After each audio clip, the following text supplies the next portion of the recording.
Olá pessoal, tudo bem? Bom, sejam todos e todas bem-vindos aqui no nosso local de encontros, sem datas determinadas, mas com reflexões que se pretendem hospitaleiras à construção de um mundo menos opressor, opressivo e menos, diria eu, quadrado.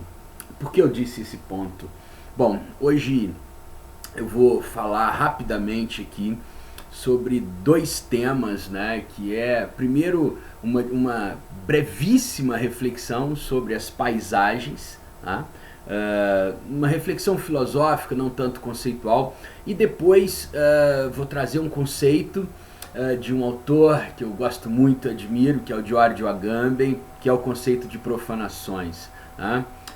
Eu tive essa intuição durante a nossa aula de Estudos Territoriais 2. Queria homenagear aqui o meu colega de docência, né, nessa aula, que é o professor Franco Dani, e também o nosso discente lá do JIT, que é o Leonardo, né? Então, queria homenageá-los com essas palavras, espero que esteja à altura. Qual que é a grande questão? Bom, há um pouco mais de 50 anos, os Beatles sobem até o terraço de um prédio e executam ali um show. Tá?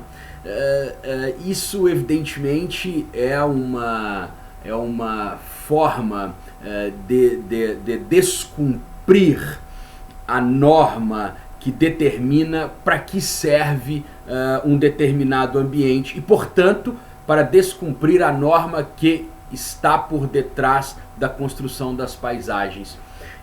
Há um autor muito interessante na geografia, que é o Cosgrove, que tem um texto, né, que fala que a geografia está em todo lugar, e ali ele está discutindo a respeito das paisagens, né?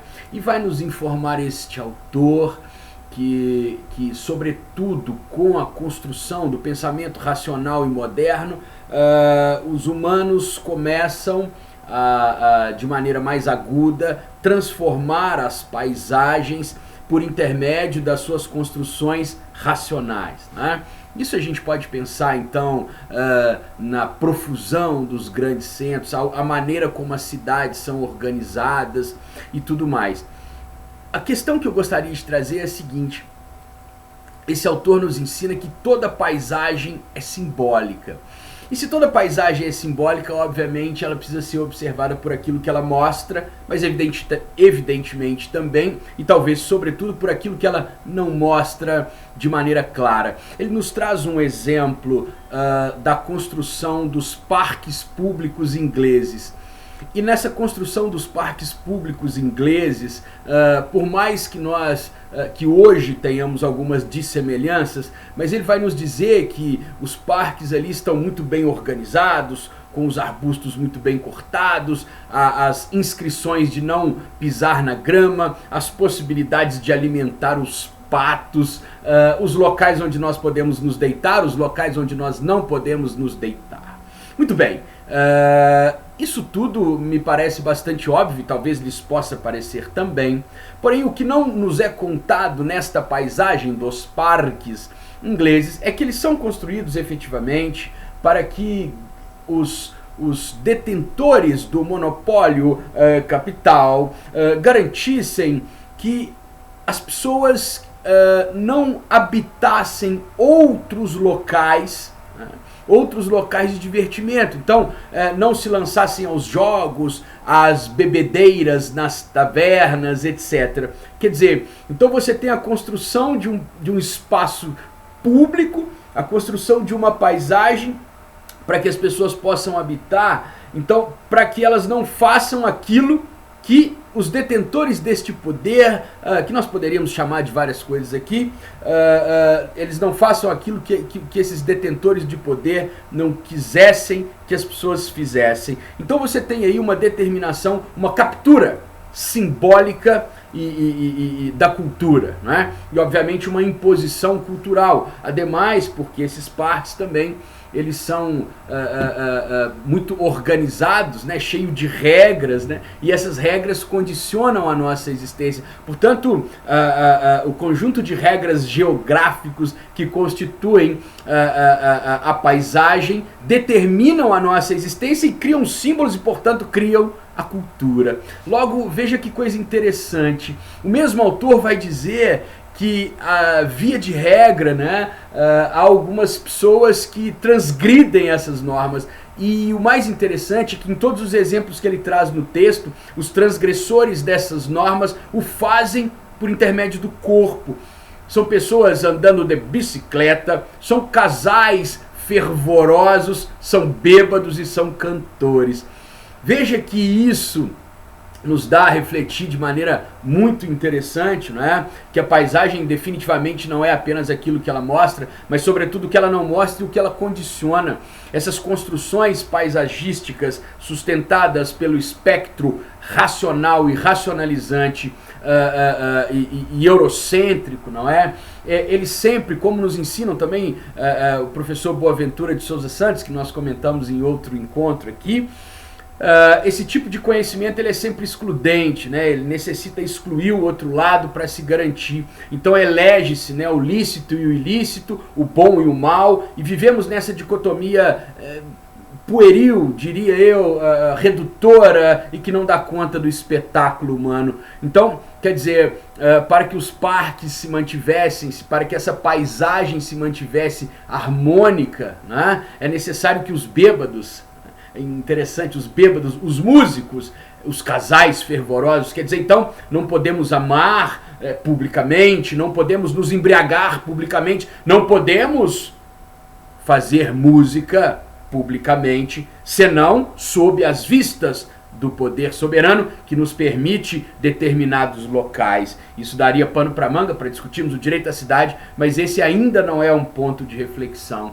Então veja que há uma eleição, né, daqueles que são coerentes com a paisagem determinada e aqueles que são incoerentes, aqueles que estão, portanto, excluídos dessa paisagem, né? E é interessantíssimo também perceber que é exatamente quem descumpre as regras da paisagem é que torna ela muito mais interessante. Ou, não me parece que seria incorreto dizer que nós todos e todas aqui preferiríamos um domingo no parque com o Gilberto Gil do que sem ele, não é? Então, quer dizer, eu quero já declarar aqui a minha posição favorável a esses bêbados, a esses músicos e etc. Bom, então, dada essa questão, né, eu comecei dizendo dos Beatles, né, que transgridem a paisagem do terraço de um determinado prédio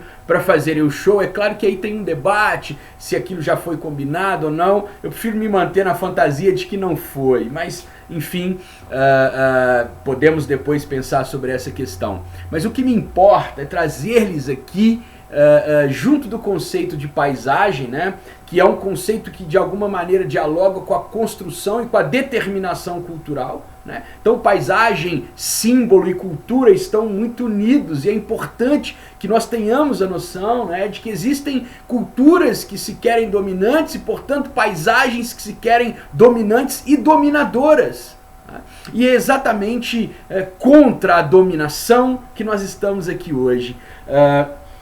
O Agamben, por lo tanto, como nós havíamos combinado, né, nesse nosso encontro, então falei um pouquinho dessa questão da paisagem com o Cosgrove, nesse texto interessantíssimo dele, e também com esse exemplo interessantíssimo do texto dele, onde ele traz a questão dos parques ingleses. Mas a gente poderia pensar tanta coisa no nosso entorno, né? Que há uma determinação do poder público para o que deve e o que pode ser feito em determinado local que é dito público, né? Muito bem.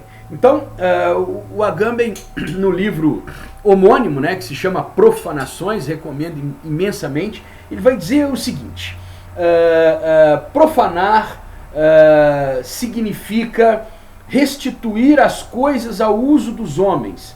Profano, em sentido próprio, denomina-se aquilo que de sagrado ou religioso que era, é devolvido ao uso e à propriedade dos homens. Bom, o que isso nos interessa, né? E nos interessa muito. Porque o Agamben vai dizer então que as coisas sacralizadas são aquelas que são retiradas do livre comércio humano, né? Então seria uma antidemocracia, né? Dizer, então nós podemos sacralizar um termo, nós podemos sacralizar um lugar, podemos sacralizar uma pessoa, podemos sacralizar uma ideia. E eu tenho uma sensação de que o conceito de profanação é um conceito absolutamente democrático. E por que ele é um conceito absolutamente democrático? Porque profanar significa, portanto, restituir as coisas ao livre uso dos humanos. Quer dizer, devolver aos humanos a capacidade de reconfigurar, de reorganizar, de ressignificar determinados usos. Então, quer dizer, veja que o Agamben está dentro de uma dimensão filosófica, política, que nós poderíamos chamar de pós-moderna, muito próxima do pensamento derridiano, da desconstrução e também de tantos outros. Então, quer dizer, profanar seria então restituir aos humanos a possibilidade do diálogo, porque uma vez que o diálogo é um encontro, né, e nós sempre queremos sair transformados desse encontro, de alguma maneira, o pensamento da profanação nos oferece uma pista de possibilidade para uma efetivação daquilo que o Derrida vai chamar de uma democracia por vir, né? E essa democracia por vir, ela requer transgressões do agora, né? Ou no agora, né? Ela requer proposições para além. Então, eu gosto muito de pensar essa dimensão do sagrado e do profano dentro do pensamento do Agamben, porque me dá uma ideia de que essa coisa da sacralização ela é antidemocrática, ela é impositiva, ela é impostora, como ademais são todos os regimes totalitários impostores, já no seu nascedouro. E o que isso significa para nós todos e todas aqui, sobretudo que estamos ocupados com uma reflexão sobre a paisagem, nesse caso aqui, sobre a cultura e, portanto, sobre os estudos territoriais? É bastante simples, não é, pessoal? Nós temos algumas sacralizações dentro do pensamento, seja ele em qual área for, né? Da filosofia à geografia, nós temos sacralizações. Então, quando a gente olha uma determinada paisagem como um telhado, né, que por acaso está ali configurando o cimo da propriedade privada, né? Quer dizer, as pessoas que moram na cobertura dos prédios têm aí uma determinada condição social, estão alocadas em um determinado estrato social dito superior dentro da escala de medição humana dos que são crentes na ideia capitalista, não é? Coisa que não é o meu caso. Então, qual é o ponto que eu queria chegar? Os Beatles, portanto, trazendo aqui a essa reflexão, eles nos dão uma condição de percepção do que seria a profanação desta paisagem. Ou seja, eles tornam um local que é de habitação do proprietário, do próprio, do detentor, né, daquela unidade habitacional, daquele prédio, eles publicizam a propriedade privada em forma de canção, profanando aquele território de propriedade e tornando-o público a partir das canções. E não por acaso, né, por serem músicos, se encontram com aqueles transgressores do Cosgrove que nós comentamos lá atrás. Quer dizer, um dos transgressores da paisagem vitoriana dos parques ingleses eram, né, ou é o músico. Né? Então, quer dizer, quase sempre a arte nos convida a dar um passo mais adiante daquele determinado pelas feições de alguma forma quadradas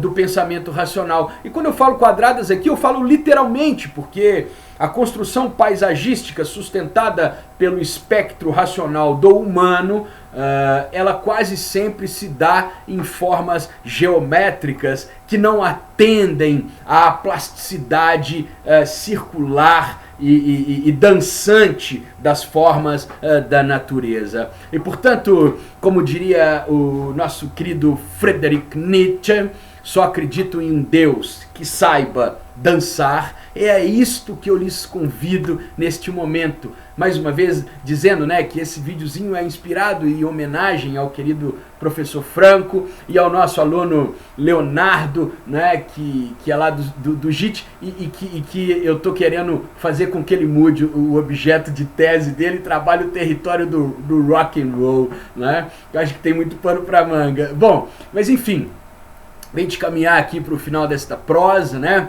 Como eu lhes prometi, a gente tinha um itinerário, quer dizer, todas as paisagens são simbólicas, né? E o símbolo, portanto, ele é essa condição de possibilidade que o humano criou para se comunicar. Então nos comunicamos por diversos símbolos, né? Símbolos escritos, símbolos paisagísticos, símbolos afetivos, símbolos culturais, né? Então, o que seria a noção de profanação da paisagem que eu faço encontrar aqui com Agamben e Cosgrove?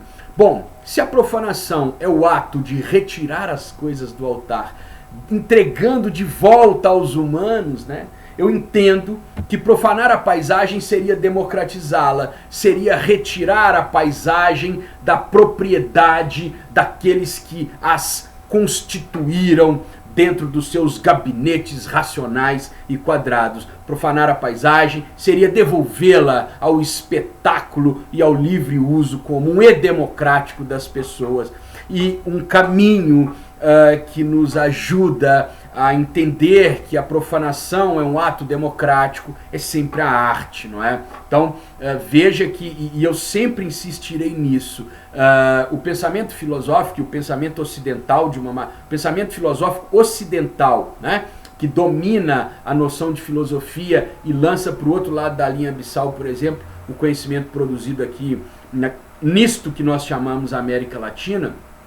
Esse pensamento é negador do corpo, né? E que no encontro com o pensamento medieval nega e torna aquilo que é do corpo pecaminoso.